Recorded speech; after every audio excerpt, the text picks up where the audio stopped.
Hey there, guys. My name is Cris Ursua, sales coach, business consultant, and entrepreneur. And in this video, we're going to cover something that a lot of you have sent me messages about, and is what is the perfect sales presentation for entrepreneurs? So it doesn't matter which industry you're in, we're all in the industry of transforming attention into money. And the process in which we do that is having an amazing sales presentation. And in my past, I worked for 8 years as a sales and marketing manager for the timeshare industry in Cancun, Mexico. So I know a little bit about sales presentations. I gave maybe like 4 to 6 every day for 8 years. And then in the last 11 years, I've built a couple of multi-million-dollar companies, and we do sales teams and we handle sales calls and we do a lot of presentations. So I'm going to do my best attempt at sharing what a great sales presentation for entrepreneurs is with you in the next couple of minutes. So I love to start with memes, and I love this guy saying, "Hey, I'm a top salesman," when in fact, a lot of people that say that are not salespeople. They're actually order takers. There's a huge difference between order taking and generating a sale. Order takers are usually people that will only sell or close a deal when the prospect is what in the industry we call a laydown, somebody that's already ready and handing you out with the credit card. Everybody can close that, right? But a great salesperson is somebody that will grab a prospect that is hesitant, or maybe somebody that was very interested, and not through pressure but through service, energy, and great arguments will be able to inspire them to take action as soon as possible, right? So let's begin. Now, step number one is that you need to set up your presentation the right way. If the pre-presentation part of it is handled incorrectly, you're never going to close a deal. What happens before the presentation is equally or even more important than what happens during the presentation. There's a great book by Robert Cialdini called Persuasion, which is not about sales presentations, but just more of an academic approach of the importance of what happens before something that sets the stage. So you got to set up a great stage for your presentation. And how do you do that? Number one, I really hope that you have a marketing strategy where leads come to you and you are not chasing leads. When we are actively chasing people, we are in a beta energy, somebody that's begging for an opportunity. But when they are coming to us, we're on a alpha energy, a leadership energy where, hey, I'm here to help you, I'm here to serve you, but you came to me. I'm not chasing anybody. You are not the one that's giving me a chance. I am the one that is presenting an opportunity for you, and if you want it, great, and if not, that's okay. But that is usually the first step that I look at all my consulting clients and help them with. You need to switch that game so you are in the leadership position, not on the wanting to be led or wanting to ask for a favor kind of position. Now, the second thing that really matters when having a great presentation is how did you set up that invite to the sales call or the face-to-face presentation, right? When you invite people for a sales presentation, before they even show up, they need to know the price or average price of what you're going to sell them. They need to understand what is going to be the time commitment of the presentation. They need to know that the goal is for them to make a decision at the end that you are going to sell them. This is not a coaching session or a consulting session. And they need to know who else is going to be involved in that call. It's really weird when you get surprises, right? You show up to a call and there's like 5 people and you expect that it was only going to be a one-on-one, right? So just a very easy script is when you invite people is, hey, as you know, our products range from this price to this price.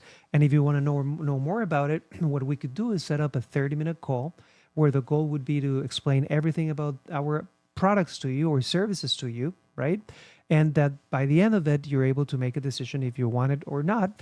And I would probably be inviting this person in my company to help me out with some details or in case you have more questions. Does that sound good?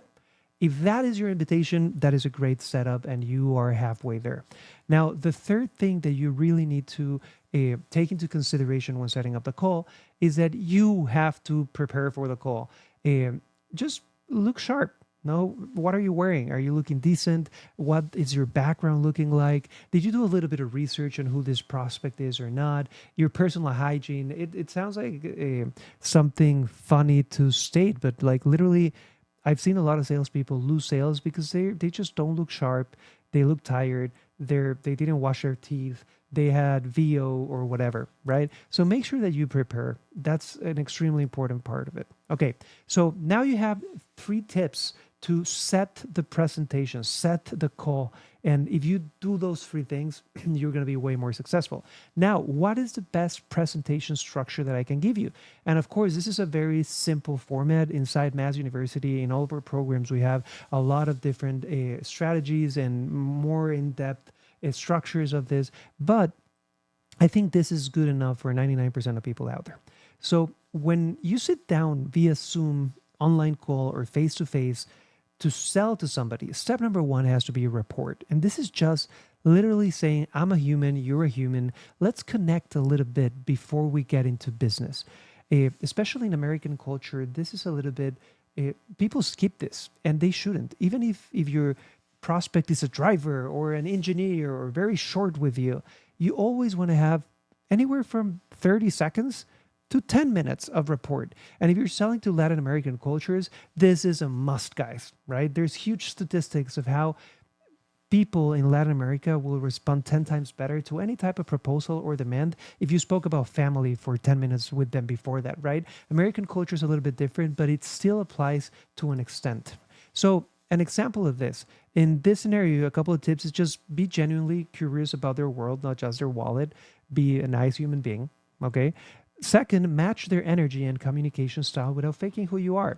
Remember that sales is a performance, right? So if you had a bad day, personally speaking, you need to check that out of the door, right? You need to be able to emotionally engage and be energetic. And remember that people want to make deals with people that they appreciate, they understand, or that they feel good when they're around. So just have that genuine interest and curiosity in getting to know this person.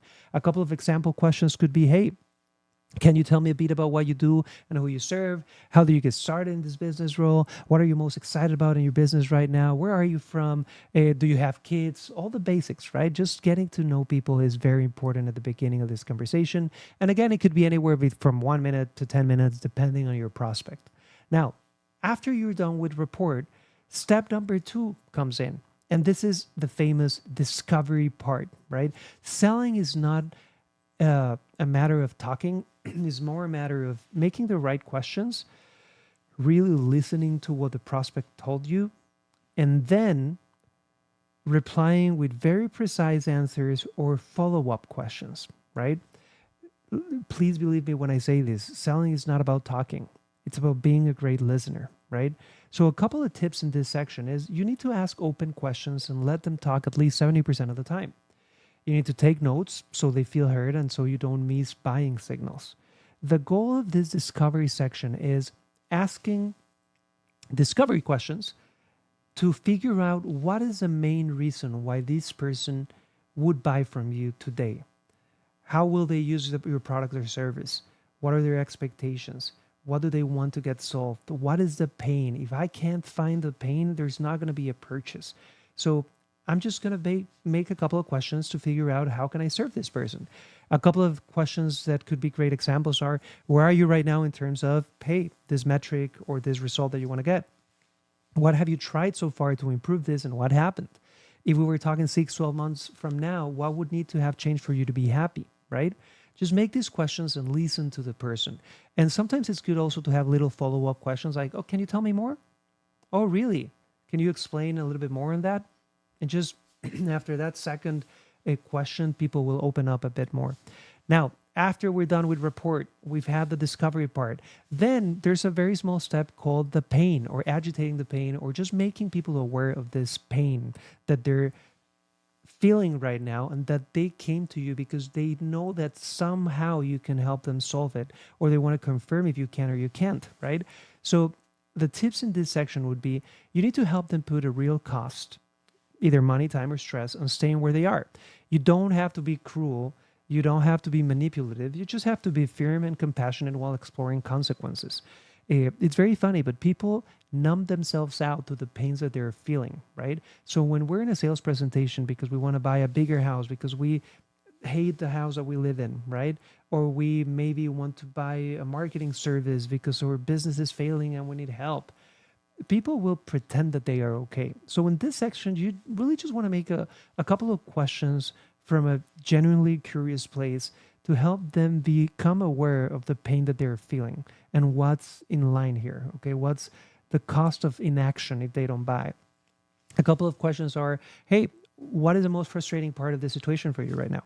How is this problem affecting your time, money, or stress on a daily basis? If nothing changed in the next 6, 12 months, what would that mean for you and your business, right? And just make them genuinely. It doesn't have to be all of them, maybe one or two. That's it. Okay. Now, after you've agitated the pain a little bit, the step number 4 is just proposing your solution, right? And the tips here is present your offer as a bridge from their now to their desired after. You discover the pain. The pain is now. The after is what they want to feel after they use your product or service, right? And you have to highlight only the parts of your solution that solve the pains they shared. If your offer has 27 benefits, don't overwhelm them with 27 benefits. Just tell them the main benefits that will solve the problem that they mention, right? And a couple of questions that you could do here is, hey, from everything I've shared, which part of the solution feels most valuable to you? That's after you made your brief presentation. Hey, how do you see this fitting into what you're already doing right now? What questions do you have about how this would work for you, right?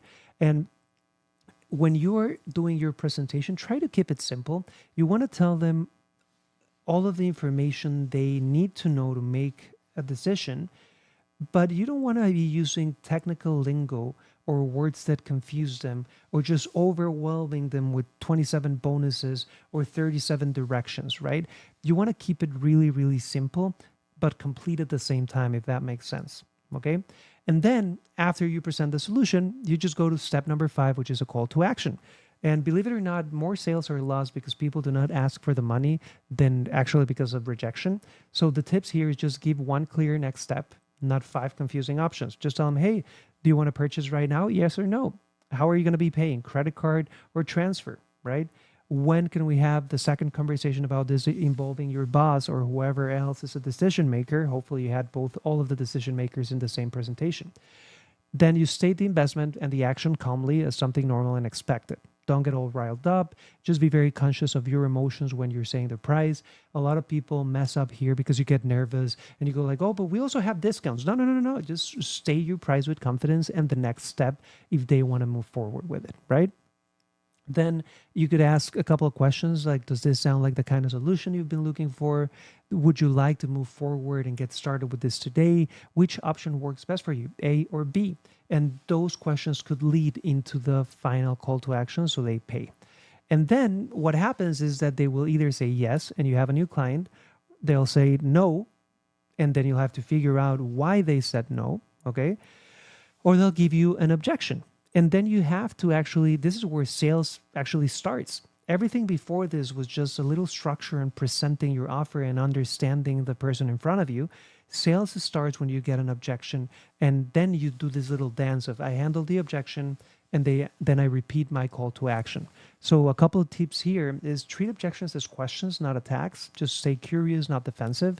Answer, confirm they feel understood, and then calmly return to the call to action.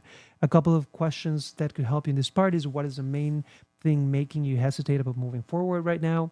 Besides that, is there anything else that would stop you from getting started? If we could solve or clarify that concern, would you feel comfortable starting today, right?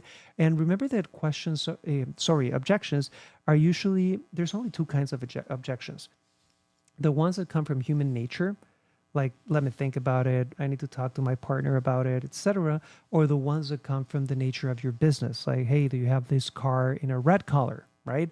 Or when can you deliver it, right? Could it be sooner? So you have to come prepared to your presentations. There's very few new objections after you've done this for maybe a year, whatever you're selling. So what you need to know is, what are the top 10 objections on each side? Objections that come from human nature and objections that come from the nature of your business, and just have answers prepared for them, and just make it simple. Don't overdo it, talking 30 minutes nervously about him. Just very clear to the point, and then ask them again. Does that satisfy your questions, your curiosity? Are we ready to start working with this today, or are you ready to purchase? What other questions do you have? That's it, okay? And then whenever you have a presentation, the end result should always be that you got a sale, you got a no, or you committed to follow up, okay? Never end the call without a clear decision, yes, no, or booked follow-up. Protect your time. A scheduled follow-up with agenda is better than I'll think about it. If you don't want to be chasing after people, just remember that at the end of a sales call, it's either yes, it's a no, or hey, let's talk back on Monday at 7 a.m. Let's book it on the calendar already, right? So you're not just chasing people. It's very, very tiring to do that.